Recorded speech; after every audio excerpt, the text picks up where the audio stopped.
I'm Larry Weeks, and this is Bounce. Conversations about challenge, whether personal or corporate. I try to suss out the tools, tips, or systems that can help us handle them. We just need 1% better to be optimistic about the world. And we're optimistic not because there's fewer problems than we think, because there's a lot of them, and they're big and getting bigger, but because our capacity to solve problems increases faster. What we want to think about these AIs is they're going to be useful. And for us, the main stance that we'll have besides is this, they're going to be artificial aliens. They're going to be alien intelligences. Even if they become conscious, or as they become conscious or sentient, they'll be alien. And the image I have is, think of a robotic Spock. It's very smart, can have a conversation. It's everything, but it's not quite human. It's different. And that's, by the way, it's virtue. I have a bias for action, a bias for movement. And I think change for the sake of change is really kind of hard and dangerous. But again, if you can't decide on something and they're kind of about equal, do the one that has more change involved, because it is more likely to help you along on your path to become more fully yourself. It's a nudge. Hello, everyone. Welcome to another episode of the Bounce Podcast. You know, the pace of change in technology is incredibly rapid, to say the least, and it continues to accelerate.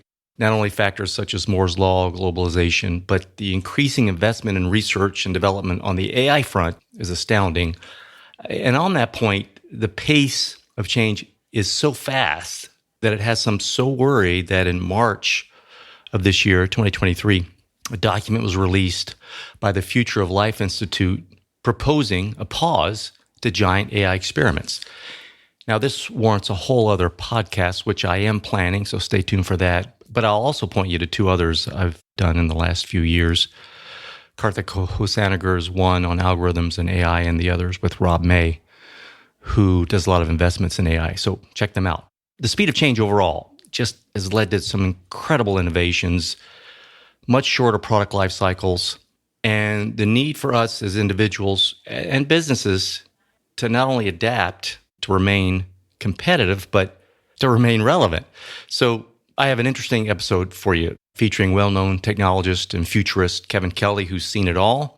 He explores with me not only the recent developments in tech, with every acronym you can think of, from AI, AGI, AR, VR, RTFM. We didn't talk about the last one. That's a joke, winking to the IT folk. To the metaverse, Bitcoin, but also some very good life advice via his new book, Excellent Advice for Living, Wisdom I'd Known or Wish I'd Known Earlier. The book is set to release probably by the time this podcast is published. It will be out there on Amazon, so jump on that. Kevin Kelly, for those of you who don't know, is an American writer, editor, and futurist. He is best known as the co-founder of Wired magazine. Kevin has contributed significantly to the fields of technology, science, and culture. He's also written several books, including Out of Control, The New Biology of Machines, Social Systems and the Economic World, New Rules for the New Economy, What Technology Wants, The Inevitable, Understanding the 12 Technological Forces That Will Shape Our Future. He also co-founded the All Species Foundation, a nonprofit aimed at cataloging and identifying every living species on Earth. In his spare time, he also co-founded the Rosetta Project, which is building an archive of all documented human languages. And he serves on the board of the Long Now Foundation. Needless to say, Kevin's a very interesting guy. Kevin's also an optimist. Top of his website, he's got this message: over the long term, the future is decided by optimists. So in this conversation, we talk about all things AI and the recent developments, ethical and societal implications, current state, conversations around possibly compensating creators for AI training ideas, AI as this universal personal intern, addressing biases. We talk about the extended mind concept and its relation to AI and AI-powered tools. And then we talk about his concept of living in a protopia, embracing problems as opportunities for progress, his opinions on cryptocurrency and blockchain technology. And then we discuss his new book and the advice for living. Some great tips on embracing change, uncertainty, prototyping life, and active listening. So, without further ado, I give you Kevin Kelly. Kevin, most of my listeners are going to know who you are, but for those who may not, tell us what it is you're doing these days.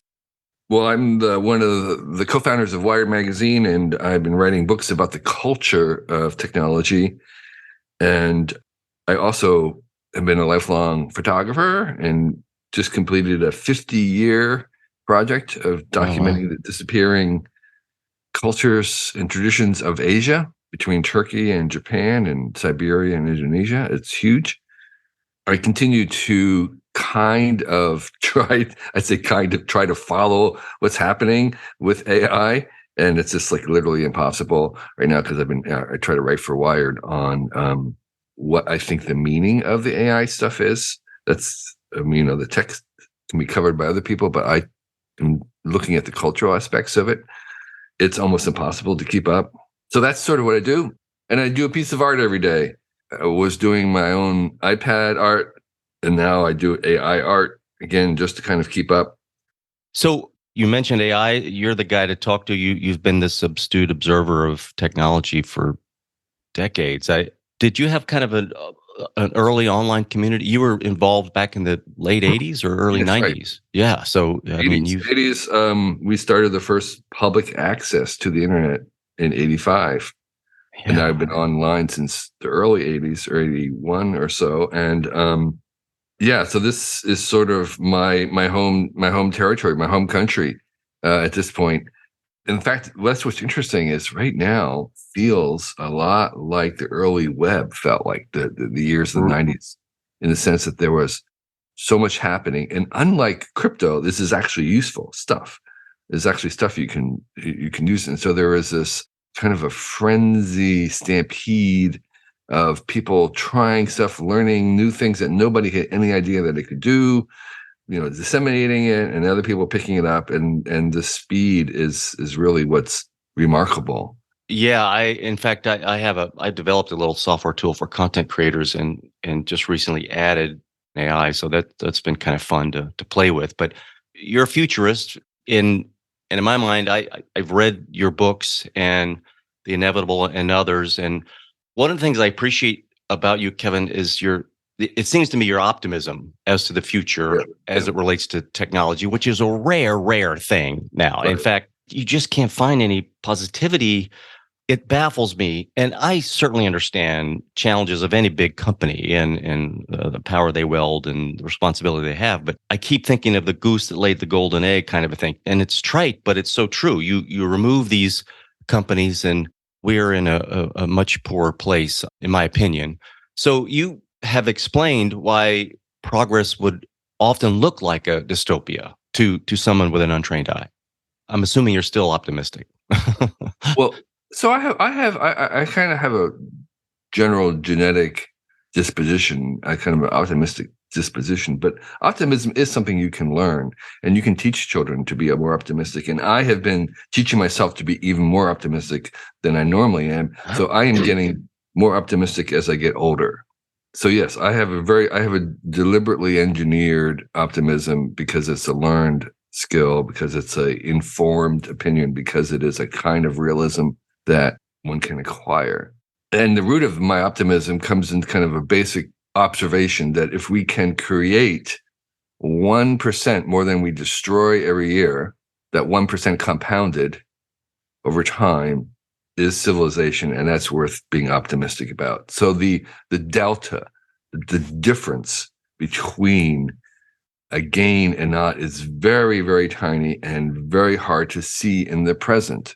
Because what you're going to see is 49.5% of the world is going to be crap and terrible and maybe even harmful. But we only need 50.5% good stuff. We just need 1% better to be optimistic about the world. And we're optimistic not because there's fewer problems than we think, because there's a lot of them, and they're big and getting bigger, but because our capacity to solve problems increases faster and is more than we think. So it's our capacity to be able to address these problems, which in themselves, those new solutions that we make for technological problems will themselves create new problems. That's inevitable. And so you say, well, what's the gain then if we're just making problems and then solving problems that make more problems? Well, what we get out of all that is increased choices and opportunities. And that is the grand bargain of technology, is that we have increasingly more choices, more ways to express ourselves, more likelihood that every person born and unborn yet would have the right tools that they would need to express their genius. Because if you could have imagined Mozart being born before we invented the opportunity of the piano or the symphony, what a loss that would have been to the world and to him. And so, or Van Gogh and oil paints, or, Lucas and cinema. So there's a Shakespeare somewhere in the world today, a young Shakespeare, and she's waiting for us to develop the technology that she would need to share her genius with us. We have a moral obligation to keep increasing the possibilities. And that's what we get with technology is, growing up, I spent a lot of time in the villages of Asia, remote, say, a village in the Himalayas with organic food, very strong families, very supportive community, incredible views. And people left, took a one-way bus. All the young people took a one-way bus to the grimy, gritty slums of Kathmandu. Why? Because they had a choice, more of a choice of what they're going to do. If they were stuck in the village, they had one option. They're going to be a farmer or a farmer's wife, maybe a blacksmith. That was it. If they went to the city, maybe they could become a web designer. Maybe they could become a mathematician. Maybe they could become a yoga teacher. I mean, it was just like they had choices, and that's what we get with technology. You still believe we're living, I think you coined the term a protopia, a world that keeps getting better, one baby step at a time. And right. Very, very, very, very slowly without the lack of problems. Problems actually propel progress. Problems are the opportunities in disguise. And so there's no denying the problems. We can't get rid of them, but we can make solutions and increase our choices and then deal with the problems that those solutions will create. Yeah, you say the solution is not less technology, but better technology. So to that point, let's talk about where we are right now. It's an exciting time to be alive, but there's a lot going on. You mentioned it right up front. Let's just jump in. So artificial intelligence. A+. So you're giving a thumbs up on where we are right now with AI. Yes, right. It's fantastic. I can tell you right now, you're not going to lose your job to AI. Don't worry about it. You might lose your job to description, but don't worry about losing your job to AI. It's simply not going to happen. So you think this is going to be a supportive technology like technology has always been? Right. I call these new AI chatbots, the generative tools, I call them the universal personal intern. So everybody will have interns, like you have a personal navigator in your car with the GPS, and you have a personal librarian at your tool search bar. Now we're going to have personal interns, and they're going to do all kinds of incredible things. You can just see what's happening online, people using them, and you can have more than one. But, their intern work, it'll be embarrassing to release the intern's work as your own just because people can tell. It's kind of like you need to check their work. You need to work with them. You need to kind of push them to be excellent because they're basically going to be mediocre because they were trained on the average human. So they're going to be kind of average. But they're very, very useful to get going, to work with a blank page, to have another set of eyes on it, to check it, to brainstorm with. So the universal personal intern is what this current round is going to be. And they'll be everywhere. They'll be on all the tools. And that, by the way, is a sign of success, was when technologies basically become invisible and we don't even see them, like the motors in your house. I think AI is underhyped for the long term and overhyped for the short term. Underhyped for the long term. So you mentioned some people are certainly freaked out. What is the freak out about, in your opinion? Well, there's a couple. There's a couple of them. Most of them is people losing their jobs. And what's really interesting is you ask people about losing their jobs, and they say, "Well, I don't think my job is going to go away, but I'm concerned about some other imaginary third person who might lose their job." I have a good friend of mine. Yeah, I'm asking Well, not even that. No, it's just I know of, or just theoretically, this third person could lose their job. Like, AI artists. It's like, well, I haven't lost any work, but I could imagine losing work, or I can imagine a friend losing work. So this is an imaginary third person worry, which is a very typical in technology, a panic cycles. And we're in a panic cycle, and there's a kind of a routine panic cycle we spin through when new technologies come along. And one of the first things people are concerned about is that they aren't working perfectly. All right. So there's there's biases in AI. Well, of course there are biases. It's been trained on the average human. So it's gonna be as sexist, racist, and mean as the average human. But we're not going to accept that. We're going to say, no, it has to be better than us. Okay, well, we can put in that code. What does it mean to be better than us? And that's where and by the way, if they do that, we'll never hit AGI. Right. AGI is us, right? But we don't. Yeah, but we don't know. We have no consensus on what this disobedient, human. We don't have a consensus on what that behavior looks like. Is it just woke? Is it something different? So we don't know. We can't tell it right now because our own ethics and morality are very shallow, very inconsistent, very vague, and so we don't even know what it means, what we want the AI to behave as. And so we can't really program it yet. But that conversation is something we're going to be engaged in. And that's going to benefit us because as we try to teach our children to be better than us, it helps us become better ourselves. So that's one thing that people are concerned about, they're freaking out about, is the internal biases because they too much resemble us in our reality. And the second one, so the first one was losing a job. You're not going to lose your job. The other one was in the bias, and then the third one is the fact that these have been trained on human creation, human work, writing or photography, pictures and stuff, and a lot of people feel that they creators aren't getting credit or any of the money that's going to be made from the great engines of AI, which are making a lot of money right now, and that they're not paying the actual people that the AI borrowing from. And so that's a very complicated question. The reality is that the actual influence that any individual human will have on the results is very, very minimal. It may or may not be possible to trace back that kind of influence. If you just think about yourself, you say you're going to paint something. All the time, things come up that. Who are you influenced by? Yeah. Can you unravel that? Is that even possible? Yeah. Then there's this issue of how do we manage it? And the artists right now who are upset about it are trying to evoke copyright.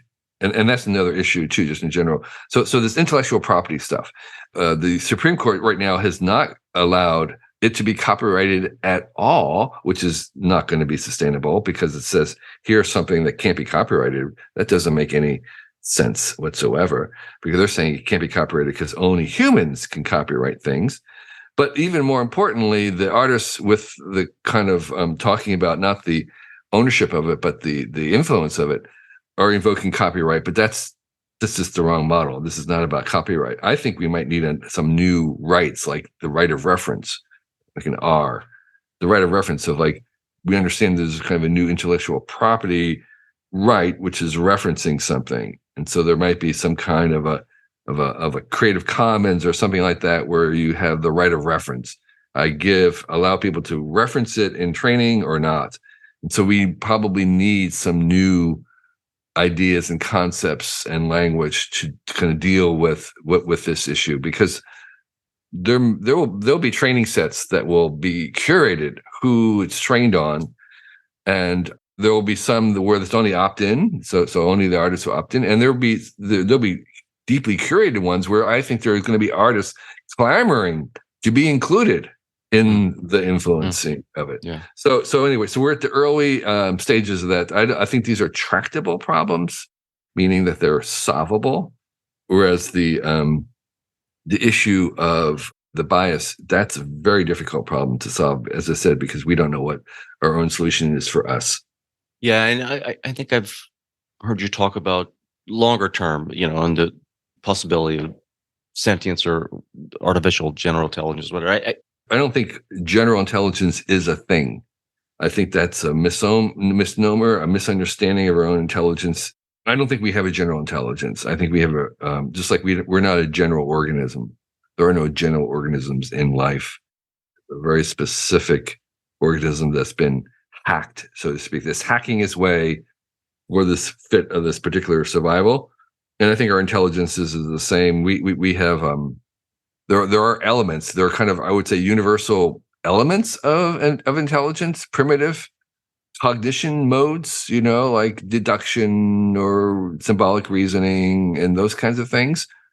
There are particular mixture of intelligence is not necessarily general in any way at all. And we're going to be probably, when we map all the possible intelligences, we're going to be way out in a corner, just like we are in a galaxy. We're not the center of anything. We're always at the edge. There are thousands of different varieties or species of thinking, and ours is not at the center. We're not general in any way. Well, for lack of a better term, as to this form of artificial intelligence reaching some level of human sentience or what have you, I'm assuming you don't think we're anywhere near that, right? What we have right now is narrow AI, right? So, do you think that's way out there in the future, even possible? Yeah, as I was saying, I think all intelligence is narrow. I know what you're saying. You're saying, yeah, I don't have a better word for. Right. So sentience and consciousness, these are all not binary things. They're continuums. They're degrees. And so all these multiple dimensions are all degrees. And so we can have something that could be very highly conscious and then not very self-aware. You could have something that was incredibly conscious but emotionally dead. You could have something that was very, very emotionally sophisticated but not very conscious. And so we're going to make up a variety of different kinds of minds with all different qualities. And consciousness, intelligence, sentience are just some of those dimensions. They're all continuous. And there are a lot of very intelligent AIs that we're going to have that we don't want to be conscious at all. You don't want your car to be conscious while it's driving. You want it to focus entirely on driving. You don't want to worry about whether it should really major in finance instead of English, right? So you're just going to go. You don't want a default mode network in a car where its mind is wandering. Right, exactly. And so consciousness is a liability in most cases. Yeah. And so there's lots of different qualities. They're all gradients. They're all continuums. They're not binary. And we'll have things that are a little bit more than this and a little bit, but they're all mixtures. We'll mix and match. It's like a machine. Machines are complicated. They may have a little motor. They have some levers in it. Got some buttons. There's all kinds of different arrangements. You can take the primitive parts of machines to make all kinds of machines, and they're all different in the sense of their function. And we're going to engineer AIs to be very, very different to do things. And maybe you can make a Swiss Army knife of an AI that kind of does a little bit of everything. Okay. But there's an engineering trade-off at all times, which is you cannot optimize everything. You always have to have trade-offs. If you can optimize this, then it's going to cost something over here. And so what we want to think about these AIs is they're going to be useful. And for us, the main stance that we'll have besides is this, they're going to be artificial aliens. They're going to be alien intelligences. Even if they become conscious, as they become conscious or sentient, they'll be alien. And the image I have is, think of a robotic Spock. It's very smart, can have a conversation. It's everything, but it's not quite human. It's different. And that's, by the way, it's virtue. The reason why you have Spock on your spaceship is because you want to work. You want to think differently. You want to have different ideas. I want someone a little more objective than I might be at the moment. Well, objective, but that's one quality, but there are other qualities. It could be more creative in a different way. Creativity, it turns out to be something that we can synthesize. So that's what these current generative AIs are doing. They're synthesizing lowercase creativity. And they're being creative in a way that we would not be creative. And that's their benefit, is that they can have ideas that we cannot get to by ourselves, but the ideas themselves are probably not sufficient. So we need to work with them. So you're a futurist, and you've got your finger on the pulse of most of these technologies, and write about it and what have you. So, and again, The Inevitable is one example, that book. But so if we were to stone's throw, let's say 10 years out, what do you picture? What are you seeing today that you think we're going to wind up with 10 years from now? And I've just picked 10 years, so it's not too far out there. Yeah, that's a very fair and good exercise. So right now, the real buzz is all these generative AIs, and what's interesting is the AI stuff that they're doing. And sorry, Kelly, and this is for everybody. We're talking about OpenAI, ChatGPT 3, DALL-E, now 4, Midjourney, DALL-E. Okay, yeah, this current wave of stuff. Yes, and AI that they're doing is actually not new. The capacities are not new. What is new? What's wowing everybody? What's kind of rocking our socks is the fact that we now have a interface to them, a conversational interface. So all these things that they're doing, they could have done 10 years or 5 years ago, but you would need programmers and AI experts and all kind of other people to kind of manage them. But now we have the big bang where no, you just have a conversation with them. And not just like Siri, where you give some instructions. No, you're having a conversation, it's a back and forth.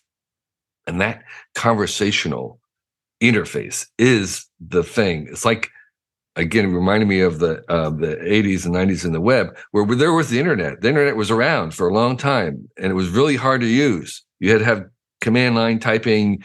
It was all text. And then the web came, big bang, because now suddenly there was this visual interface to the web. And there's easy access, and there's everybody could use it. A format too, yeah.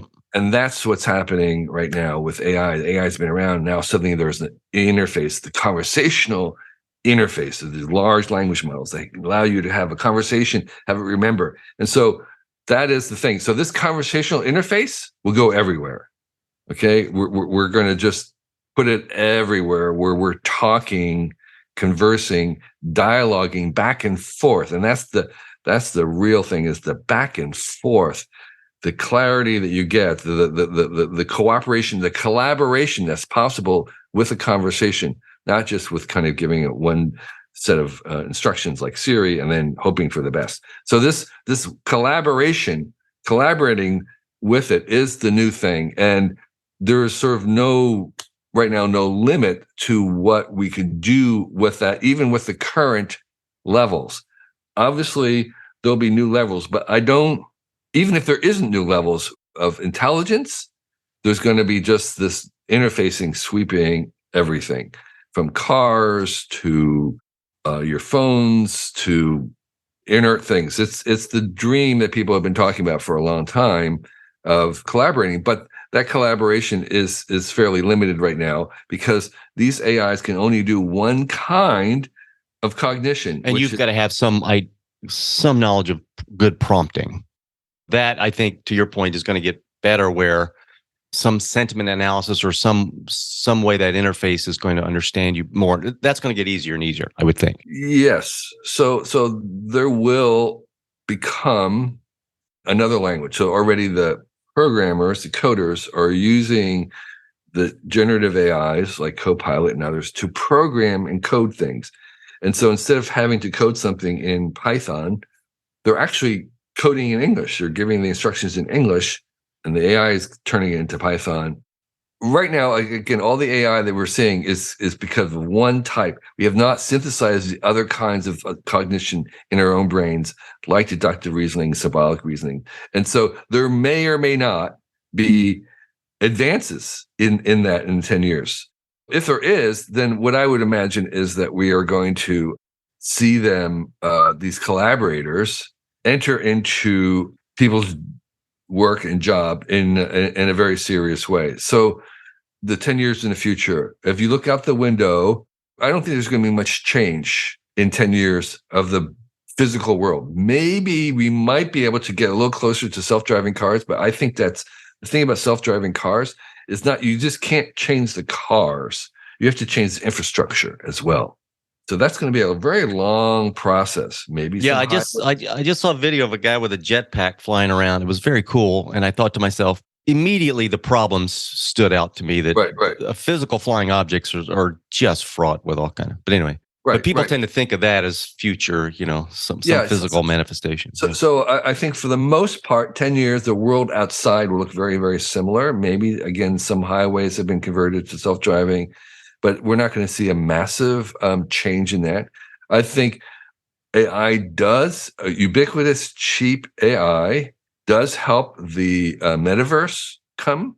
I think that's required to do the metaverse. So part of the challenge is not just making the smart glasses. I know Apple's working on that, but I think maybe in 10 years we'll have that solved. So the smart glasses requires huge amounts of computation and bandwidth. And so that AI computation is necessary to do the kind of world experiencing that everybody dreams of. So you're a believer in the metaverse. I am believing as the next step. Again, I think it's going to be very slow in coming. And I have to tell you, I have been wrong about this before, thinking that it would become earlier than it did. Why is that a next thing? And are we talking in your mind? Are we talking real Ready Player One? Is that what we're? No, we're not. No. Ready Player One is closer to what I would call virtual reality, a closed world, meaning that you shut out the real world. You're in an alternative world. Oh, are you talking more AR? Are you talking more? I talk AR. I call it the metaverse, and that's what Facebook is working on. This is the overlay of the in digital world on top of the real world. Okay, so it's not Ready Player One; it's the opposite. I'm not sure I understood that from Meta either. Oh yeah. You're putting on a headset and you're getting into a different world. No, what they're trying to make, all these whole Magic Leap and everybody, Microsoft is trying to make I knew Magic Leap was doing that. Yeah, sorry. Magic Leap, right? They're trying to do this version where you have the overlay of you have the convergence of the that I get, yes, and the real world together, and that is very, very powerful, and partly is that it goes from something you carry to something you wear. That's the shift. Is that it's not just in your pocket, but you're wearing it, and you don't have to have screens. You can have your big screen wherever you want, just sitting in Starbucks. There are a lot of problems about this, lots of issues that have to be worked out. But I think that's the general trend that I see it going forward. And you think we hit that 10 years? Or what I'm saying is AI was a crucial component of that in order to be able to do these computations about putting you and having this world created individually. And so if we continue to have a kind of acceleration in AIs, then I could see in 10 years the very, very beginning of some people, and mostly in enterprise. You're first going to encounter this where you work while you're working rather than at home or on the street. And often with people who don't have desk jobs, like people who work in warehouses or doing construction, that's where these things will come. I get it. Or medical application. Yeah. Medical training, schools. So I think in 10 years, I could see that happening within 10 years, the beginnings of that. Not necessarily mass adoption, but early adopters. I mean, there are other things, but I think the AI is an enabling technology. Again, it enables itself, may not change anything directly, but it enables things like the metaverse and things like quantified self that I was involved with very early. This idea that you're tracking yourself. So the problem that didn't go anywhere was, yes, it became much, much easier to, like Fitbit and Apple Watch, to track your body. But the problem was you generate all this data. It's like, what am I going to do with this data? The data is meaningless. Well, AI can actually help find meaning in that data. And so AI is an enabling technology that can enable the quantified self data that we're tracking and change, our health and behaviors and all that kind of stuff. So that's a way in which I think in 10 years we could have, again, more self-tracking stuff to affect and improve our health and beginning health, and have that tied to doctors as a baseline. So that would be something I would see in 10 years, where we have more devices that can constantly monitor us, and then, which we don't have right now, the AI to understand and give us the signal out of all that noise. What are you worried about? Worried about the weaponization of AI, mostly cyber war. And I'm worried about cyber conflict, let's call it, because we don't have very good rules. We don't have an understanding. We have lots of treaties for other kind of weapons. We don't have a very good deep treaty on cyber because it's very, very hard to be accountable. And in the nature of it, it's almost unaccountable. And so I just think that there could be some really bad things that happen or that would drive the adversaries right now together to agree on that we're not going to do this and not going to do that. You know, is it okay to take down someone's bank system? Is it okay to interfere with hospitals? We don't have an agreement on that right now. And so that's, I think there could be some bad things because we don't have those agreements. And it is very, very hard to kind of tell when someone's hacking, who's hacking, and where they're coming from. What's your opinion of cryptocurrency, Bitcoin? I'm going to lump everything together. I know they're not. Yeah, I know blockchain is the underlying technology. But so what I say about that is I'm always glad to have a conversation about crypto with one caveat is that we can't talk about money. We can't talk about making money, saving money, growing money. Talk about the other value that it brings, and that's a very short conversation, which means that there isn't. So it's all about money so far. It's a finance thing, and I find it very boring and very, very limited. Undoubtedly, the idea of a chained blockchain public ledger is a brilliant, brilliant technological solution. I think it's still looking for the right problem to solve. You know, my hat's off to those who want to explore it, but I think as a currency, it's not really where it's at. There may be, you know, the idea of governance and stuff was really interesting, but you know, I grew up in the 60s and 70s with hippie communes and live on a commune and work at a co-op before you decide to do it now. Right? Have something of value to transact with, you know, a goat, some coins, what have you. No, So it's just, the cooperatives are very, very difficult for humans to maneuver. So the thing about code, about blockchain is that here's the thing: is they say trustless is tough. Trustless is but they say it's immutable. The code is immutable. You can't change it, and they see that as a feature. But for most human interactions and institutions, that's a liability. If you can never change the contract, that's like it's almost useless. What happens if a dollar goes away? What happens? I mean, it's just we have so many unexpected things that we're always changing agreements and interest rate, inflation. Yeah, that's exactly that's where the rubber meets the road. Right. So it's really not necessarily a benefit. It's more of a bug. So right now, if you were to say, because you sounded like when we first got on, you're excited about what's happening with AI right now. This seems to be, this is one of the very exciting things. This is the main event right now. Again, we're overestimating what it can do. It's very limited, but that limit, even with that limit in terms of cognition limit, it's like the web. There's just so many ways to apply it, and that's going to be the excitement. So it's going to be applied everywhere, and that's exciting. It's not that it's going to become super, super intelligent. It's that we're going to take this very limited thing and apply it everywhere, and that will be a big enough revolution. Real quickly, as we move off, technology-wise, what do you recommend? What's cool? What are some cool tools that we can buy, get access right now? Outside of Chad and some of the... Yeah, I have a little weekly thing, Recommendo, where every week I recommend two things, and my colleagues also two. We have half-page recommendation. But I would give us three things. Give us three. Well, you were mentioning at the beginning of this, you were thinking about an iPad. So the real bargain, if you get an iPad and interested in art, there's only one program to do, and it's the ultimate bargain because it's $10. One time, $10. It's called Procreate. It is the program for painting or drawing on an iPad with the stylus. It is just transformative. And for me, I've been making art all my life. It was like, oh my gosh, this is it. This is perfect. It's very intuitive, very easy, very powerful. A child could use it, and professional artists can both be exploited. And it's just really great. So anyway, Procreate for the iPad with the stylus is fantastic. I love to hike, walk in the woods. Get the app called Seek. Seek. Which SEEK or iSeek, I think is the name of it now. It has been changed. It is a plant, flower, mushroom identifier. So my wife will love that. You use your phone. You come up to a plant or a flower or something you don't know what it is.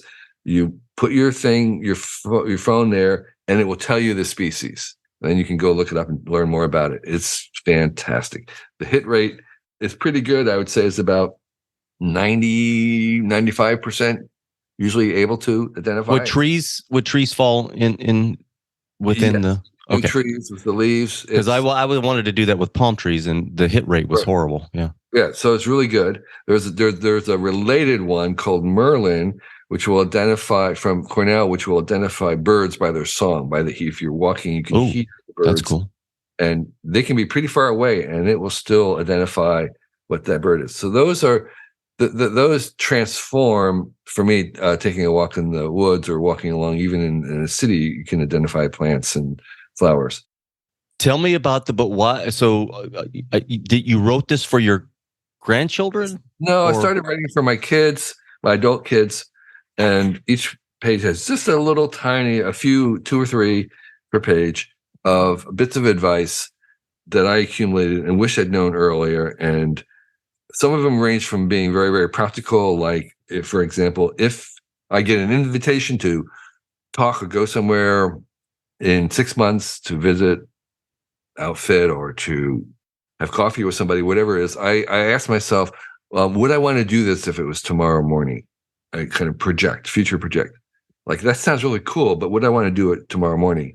And if I don't want to do it tomorrow morning, then I say no, because it will be eventually tomorrow morning. So this idea of a bit of advice, which is to repeat to myself when I get an invitation, is that sounds really great. Go visit someone's launch party. What I want to do if it was tomorrow? And so that's a piece of advice that I wish I'd known earlier, because it really transformed my schedule. Another example would be if I have something in my household and I know I have it, but I can't find where it is. Let's say this little flashlight. When I do finally find it, I repeat to myself as I'm putting it back, don't put it back where you found it. Put it back where you first looked for it. Because that's where you go. That's great advice. I actually have done that. So your publicist gave me a pre-pub copy, and I've got a few of my favorites here. I'd like to quote to you, and then tell me where they came from. Like, so you have one here that says, whenever you can't decide which path to take, pick the one that produces change. Yeah. Now, tell me what that means to you. Well, I have a bias. I have a bias for action, a bias for movement. And I think change for the sake of change is really kind of hard and dangerous. But again, if you can't decide on something and they're kind of about equal, do the one that has more change involved, because it is more likely to help you along on your path to become more fully yourself. It's a nudge. We are people of habit, and habits are good for many things, but they're also stifling for others. And so we want to make sure, constantly testing ourselves, are we really sure we want to keep doing this? And, favoring change is one way to kind of ask that question, so we don't repeat ourselves. And there's one more here that I really liked, because it's about listening well. And listening, I've never had a heuristic to help me other than just reminding myself, pay attention or something. But you have here, listening well is a superpower. While listening to someone you love, keep asking them, is there more, until there is no more. I like that because it's this heuristic that kind of boils down. If you follow it, the result is kind of listening. Yeah. I mean, like, oftentimes one of the best thing a friend or spouse can do is to listen. And in those kind of cases, the active listening is to solicit, to say, is there more? Because there usually is more. And it's, this is related to another piece of advice in the book, which is, if you want to get to the truth of something, you've got to ask a person 3 times. You've got to say, is there more? And then you're going to hear, or why behind that, and you'll hear another reason, and then you say, and then is there more behind that? So you need to go 3 times to get to the bottom, so to speak, of something. And that's the best way. If you actually want to, find out what's really going on, you have to be willing to go down to the 3rd level. And then the final one I just kind of pulled up here that I really liked. Prototype your life. Try stuff instead of making grand plans. Right. I like that because I tend to think in terms of experiments. Is that kind of the idea?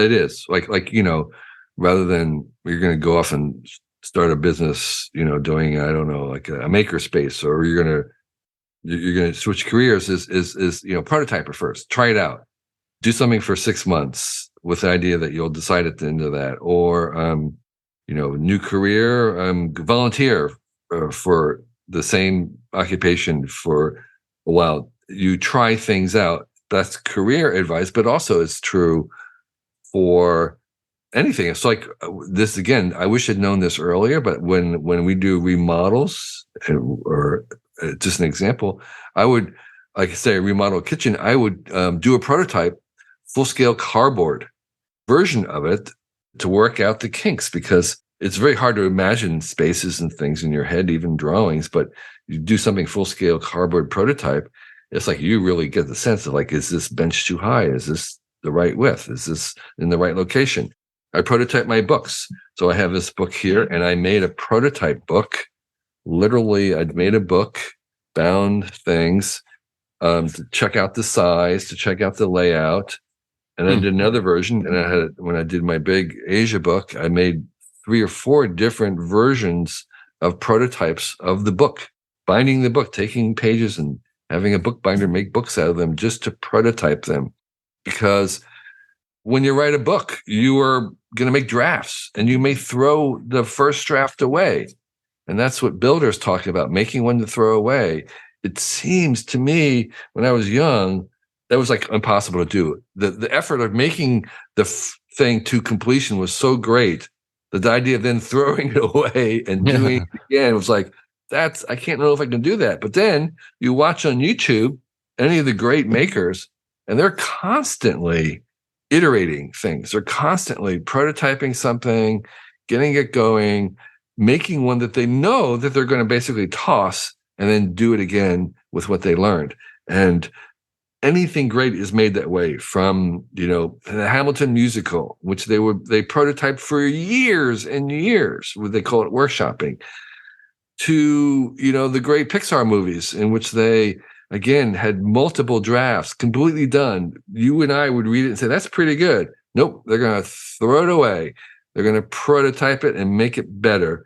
So I think that's good for making things, and it's good for your life as well, with this idea that you're going to try and experiment your way rather than have a grand plan that you stick to without deviation.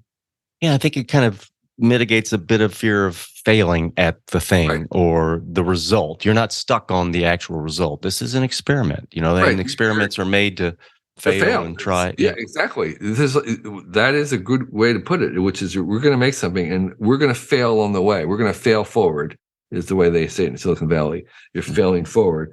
And so that failing forward is part of the prototyping mode. And we're going to make something that we're going to throw away.